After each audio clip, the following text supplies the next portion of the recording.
وما اصابکم من مصیبت فبما کسبت ایدیکم ویعفو عن کثیر۔ عام طور سے اس دنیا میں جو حالات و واقعات، بیماریاں پیش آتی ہیں وہ انسانی اعمال و کردار کے بگاڑ اور اس کے فساد کا نتیجہ ہوتا ہے۔ اس وقت میں ہم پوری دنیا ایک وبائی مرض کرونا وائرس سے جوجھ رہی ہے جس نے پوری دنیا کو قید خانے میں تبدیل کر دیا۔ ہر انسان، ہر حکومت، ہر حکمران اپنی اپنی ملک کے رہنے والے لوگوں کو گھروں میں رہنے کی تاکید کر رہا ہے۔ اس کے متعلق 2-3 غلط فہمیاں ہیں جو ہمارے ذہنوں میں، ایک تو مسلمان عام طور سے سمجھ رہا ہے کہ یہ سارے حالات و واقعات اور یہ بیماریاں، یہ وبائی مرض کرونا وائرس انگریزوں کے ملک میں اس لیے آیا، وہ شرابیں پیتے ہیں، زنا کرتے ہیں، بے حیائی کے کام کرتے ہیں اور اللہ کی بغاوت اور سرکشی کرتے ہیں۔ بھائی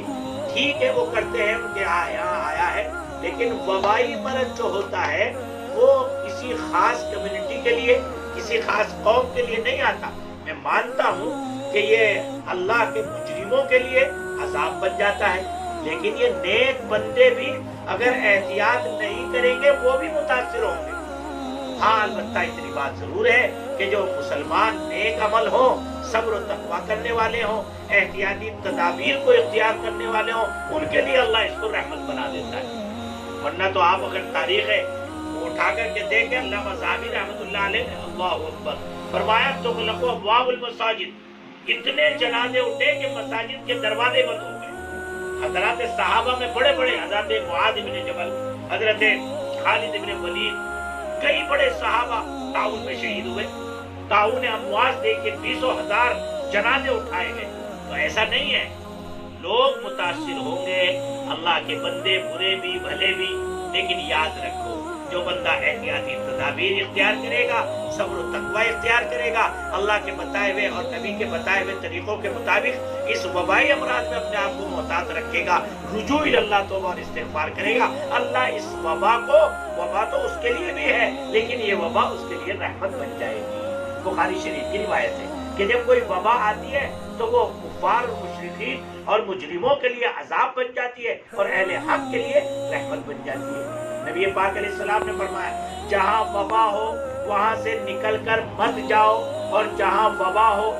غیر وبا کے علاقے سے وہاں مت آؤ۔ یہی تو لاک ڈاؤن کہتا ہے۔ اس لیے اللہ کے واسطے گھروں میں رہیے، لاک ڈاؤن کی رعایت کیجیے تاکہ آپ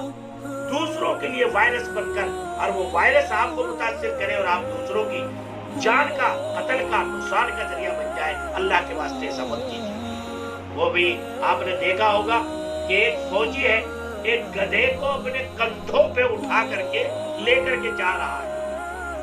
ایسی جگہ میں جہاں بارودی سرنگیں پھیلی ہوئی، ان کے پائپس پھیلے ہوئے۔ کیوں اٹھا کر کے لے جا رہا ہے؟ وہ اس کا ماموں اور چچا نہیں لگتا، نہیں، وہ اس لیے اٹھا کر کے لے جا رہا ہے اگر اس گدھے کا پیر کسی پائپ پر پڑ گیا اور بارودی سرنگ پھٹ گئی تو یہ سینکڑوں فوجیوں کی جان لینے کا ذریعہ بن جائے گا۔ تو ایسے ہی اگر ایک آدمی، کوئی گدھا باہر پھر رہا ہے، رعایت نہیں کر رہا ہے لاک ڈاؤن کی، ہماری پولیس کرمی جو محنت کر رہی ہے، دنوں رات لگے ہوئے ہیں، ان کی رعایت نہیں کر رہا ہے، قانون کی رعایت نہیں کر رہا ہے، اور وہ سینکڑوں لوگوں سے مل کر کے آ رہا ہے، اگر وہ کرونا سے متاثر ہو کے گھر میں آ گیا تو وہ کئی جانوں کے جانے کا ذریعہ بن جائے گا۔ اس لیے ایسے بے عقل لوگوں کو سمجھائیے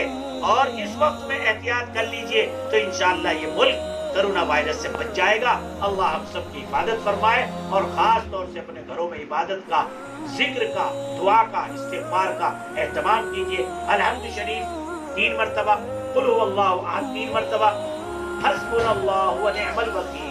313 مرتبہ پابندی کے ساتھ گھر والوں کو، بچوں کو، بڑوں کو، بوڑھوں کو، جوانوں کو، بچیوں کو اہتمام کرائیے، اور اسی طرح سے لا حول ولا قوت الا باللہ زیادہ تر اپنی زبان پر چلتے پھرتے یا اللہ یا رحمان یا رحیم، یا اللہ یا رحمان یا رحیم، ان مبارک کلمات کا ورد کیجئے۔ اللہ پورے ملک کی، انسانیت کی حفاظت فرمائے، اور جو اس سلسلے میں محنت کر رہے ہیں اور انسانوں کے ساتھ ہمدردی کا معاملہ، ان کے کھانے کی لائن سے، ان کو کٹس بانٹنے کی لائن سے، ان کو جگہ جگہ دوائی اور ان کے انتظامات کی لائن سے، اللہ سب کو اپنی شان بدلہ عطا فرمائے، اور ملت کی، انسانیت کی اللہ اس وبائی مرض سے حفاظت فرمائے۔ وآخر دعوانا ان الحمدللہ